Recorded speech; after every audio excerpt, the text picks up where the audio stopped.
This is Action News. We are celebrating our 70th anniversary all this week, and tonight we're looking back at the history of 12 News and the people who made history. One of them was a woman named Diane Kalas. Team 12's Tram Mai sat down with her to reflect on what it was like to become the first woman to make it on the air.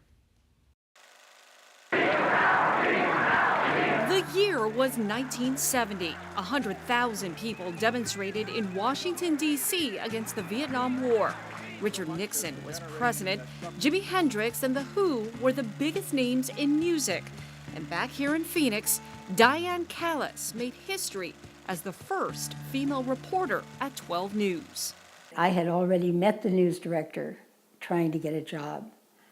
And he said, well, let's do an audition. And I sat in the studio and watched the rerun of my audition. And he just turned to me and he said, when do you want to start? And I said, where do I put my purse? Pretty unbelievable, considering Kalas was never in TV or graduated college. But since she was in high school, she knew she wanted to be a reporter. She was certainly at the right place at the right time when women were fighting for equal rights. I did stories about abortion when Roe versus Wade was being battered about. There was a change going on, you know, in the country at that time. And you were part of that change.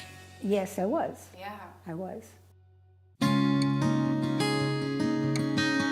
There's Don Rickles when he still had hair.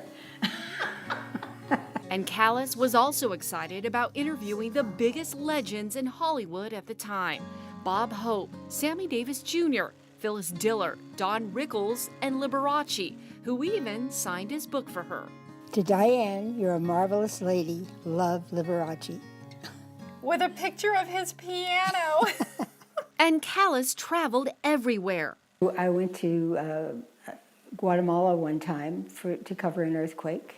I got to interview Admiral John S. McCain, who is Senator McCain's father, who was Commander-in-Chief of the Pacific then. She had the time of her life. We had no tape in the beginning. We just had film, and the film was rushed in every afternoon after people shot it all day and had to be developed and cut and everything in time for the 6 o'clock news. In a newsroom full of men. And the men I worked with all treated me like their little sister. They were helpful and welcoming.